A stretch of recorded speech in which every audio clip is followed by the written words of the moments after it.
Iran के दूसरे सबसे बड़े शहर मशहद में ये नारेबाजी खामनेई के विरोध में हुई। वहाँ की यूनिवर्सिटी में छात्र इकट्ठे हुए। बुर्का पहनी हुई छात्राओं की संख्या तो अच्छी खासी थी, जो पोस्टर लेकर प्रदर्शन का हिस्सा बनी। फारसी भाषा में खूब नारे लगाए, जिनका मतलब था कि अंतिम जंग है और पहलवी लौटने वाले हैं। ईरान के मशहद शहर के अलावा तेहरान की अल ज़हरा यूनिवर्सिटी में भी छात्रों का गुस्सा फूटा। वो इतना भड़के कि उन्होंने इस्लामिक रिपब्लिक का झंडा जमीन पर फेंक दिया। नारे लगाए और सुप्रीम लीडर खामनेई के खिलाफ आक्रोश दिखाया। यानी कि कुछ महीने पहले ईरान में सत्ता परिवर्तन के लिए जो प्रदर्शन शुरू हुआ था, वो ठंडा नहीं पड़ा, जारी रहा। एक तरफ ट्रंप ने खामनेई को ईरान के बाहर से घेरा, तो दूसरी ओर प्रदर्शनकारियों ने ईरान के अंदर तेहरान से लेकर मशहद तक खामनेई को सत्ता से बाहर करने के लिए आवाज उठी। और इसी के साथ रजा पहलवी की वतन वापसी के लिए भी आवाज उठने लगी। रजा पहलवी ईरान के अंतिम शाह मोहम्मद रजा पहलवी के बेटे हैं। उनका जन्म 31 अक्टूबर 1960 को हुआ था। 1967 में रजा पहलवी को आधिकारिक रूप से क्राउन प्रिंस घोषित किया गया था, लेकिन 1979 की इस्लामिक क्रांति के बाद शाही परिवार को ईरान छोड़ना पड़ा। फिलहाल वो अमेरिका में रह रहे हैं, लेकिन ईरान पर मंडराते युद्ध के साए के बीच वो काफी सक्रिय नजर आ रहे हैं। लगातार खामनेई के खिलाफ आग उगल रहे हैं। ईरान में खामनेई के खिलाफ प्रदर्शन करने वालों का समर्थन कर रहे हैं, क्योंकि कहा जा रहा है कि अगर खामनेई सत्ता से बाहर हुए तो रजा पहलवी की सत्ता में एंट्री हो जाएगी।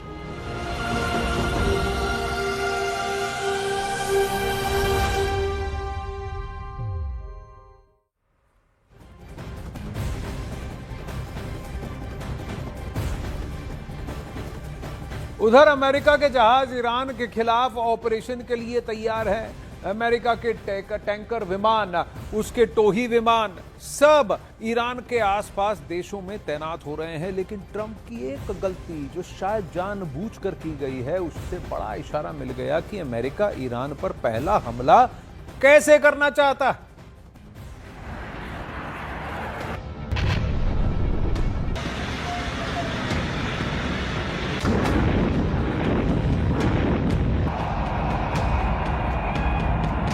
ईरान पर हमला करने के लिए ना अमेरिका का B-2 परमाणु बॉम्बर उड़ान भरेगा, ना ही डोनाल्ड ट्रंप अपने सबसे भरोसेमंद टॉम हॉक क्रूज मिसाइल को लॉन्च करेंगे। ईरान पर अटैक के लिए अमेरिका ने अपना सबसे खतरनाक हथियार दिखा दिया है, लेकिन दिखाने के बाद उसे फौरन छुपा भी लिया। ये है अमेरिका का कालाबाज, यानी डार्क ईगल। अमेरिका ने ईरान को खत्म करने के लिए अपने काले बाज पर से पर्दा हटा दिया है। डोनाल्ड ट्रंप और अमेरिका की सेना क्या करने जा रही है, इसे लेकर सबसे बड़ी खबर ने पूरी दुनिया को चौंका दिया है। अमेरिका की डार्क ईगल मिसाइल क्यों खबरों में आई, ये जरा बहुत गौर से समझिएगा। इसी मिसाइल में ट्रंप की सबसे बड़ी रणनीति छिपी हो सकती है। अमेरिकी सेना की DVIDS वेबसाइट, यानी defence visual information distribution service, ने डार्क ईगल हाइपरसोनिक मिसाइल की ये तस्वीर जारी की है, लेकिन फिर अचानक उन्हें अपने सोशल मीडिया प्लेटफॉर्म से हटा भी दिया। इन तस्वीरों में जंगल जैसे इलाके में डार्क ईगल की तैनाती दिखाई गई। इनमें 2 लॉन्च ट्यूब वाले लॉन्चर को भी देखा जा सकता है।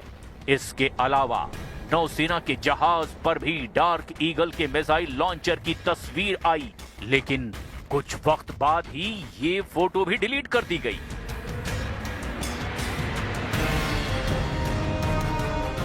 आखिर ट्रंप क्या मैसेज दे रहे हैं? क्या ये डोनाल्ड ट्रंप का सुझाव था कि मिसाइल दिखाकर तस्वीरों को डिलीट कर दिया जाए, ताकि ईरान तक एक मैसेज पहुंच जाए? मैसेज ये कि इस बार ईरान को बचाने के लिए उसका कोई हथियार काम नहीं आएगा। अब इसके लिए सबसे ज्यादा जरूरी है कि अमेरिका की डार्क ईगल मिसाइल को समझा जाए। अमेरिका की डार्क ईगल एक हाइपरसोनिक मिसाइल है। इसकी रफ्तार मैक 5 से भी ज्यादा है। हाइपरसोनिक ग्लाइड व्हीकल से लॉन्च होने के बाद ये 6000 किलोमीटर प्रति घंटे के स्पीड से वार करती है। और ज्यादा डिटेल में बताएं तो ये 1 सेकंड में 1700 मीटर की दूरी तय करती है।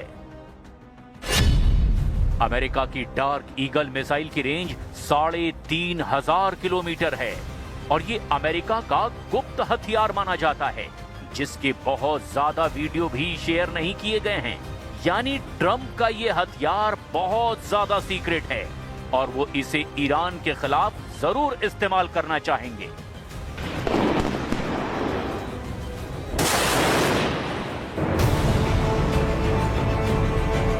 अमेरिका का बेड़ा ईरान को डराने के लिए पहुंचा हुआ है। यूएसएस अब्राहम लिंकन पर तैनात F-35 फाइटर जेट किसी भी वक्त हमले के लिए अब तैयार हैं।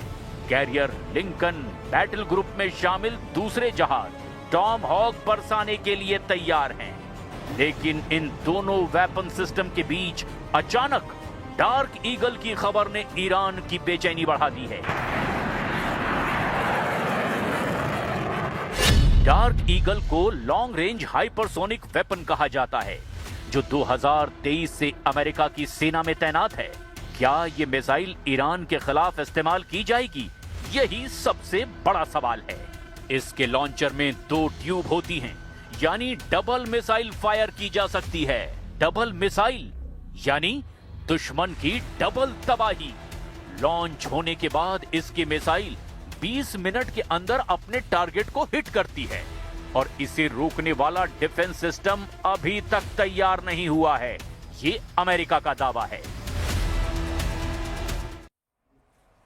अब वहीं डोनाल्ड ट्रंप इस बात को बहुत अच्छी तरह जानते हैं कि इस बार ईरान के खिलाफ कुछ नया करना होगा, क्योंकि B-2 से अटैक वाला आइडिया पुराना हो चुका है और टोमाहॉक मिसाइल को ईरान का एयर डिफेंस सिस्टम रोक सकता है। ऐसे में ट्रंप के लिए कुछ आउट ऑफ द बॉक्स यानी कुछ नया सोचना जरूरी है। ट्रंप की इस ख्वाहिश को अब उनकी सेना ने पूरा करने का फैसला कर लिया है। देखिए,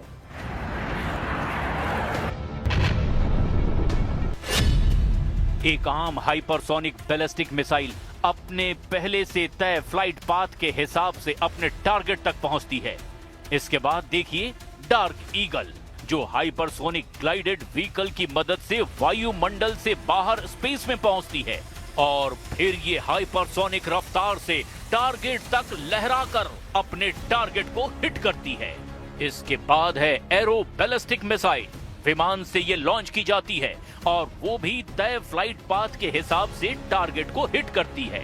सबसे नीचे है एक क्रूज मिसाइल, जो पृथ्वी के वायुमंडल में रहकर ही चकमा देते हुए अपने टारगेट पर वार करती है।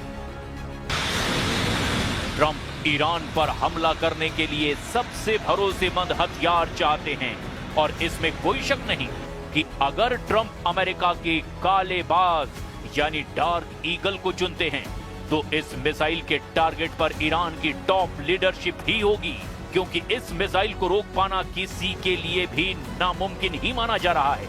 ईरान को भी बहुत अच्छी तरह से पता है कि इस बार अमेरिका के निशाने पर उसकी टॉप लीडरशिप है और बहुत जरूरी है कि उसके कमांड कंट्रोल सिस्टम को सुरक्षित रखा जाए। इसीलिए ईरान अब की बार B-2 बॉम्बर और टॉम हॉक से आगे की सोच रहा है। ये दोनों हथियार जून 2025 में अमेरिका ने ईरान पर हमले में इस्तेमाल किए थे। दोनों ही अटैक रोकने में ईरान नाकाम साबित हुआ था और फिर ट्रंप ने दावा किया कि ईरान के परमाणु अड्डों को पूरी तरह तबाह कर दिया गया है। इन दोनों वेपन सिस्टम में अमेरिका की टॉम हॉक मिसाइल बहुत खास है। 2500 किलोमीटर की रेंज वाली ये cruise missile Iraq, Afghanistan, Syria, Libya, Yemen और साथ ही साथ ईरान को भी दहला चुकी है। टॉम हॉक ने अमेरिका के दुश्मनों को कई बार ऐसे जख्म दिए हैं जिससे वो वापस उबर नहीं पाए। 900 किलोमीटर प्रति घंटे की रफ्तार से ये मिसाइल जमीन से 30 मीटर की ऊंचाई पर चलती है। यानी रडार पर इसको ट्रैक करना आसान नहीं होता। इस बार टॉम हॉक ट्रंप की रणनीति में काफी पीछे नजर आ रही है और इसकी जगह एक नई मिसाइल ने ईरान में अमेरिका के युद्ध को नई धार देने का काम किया है।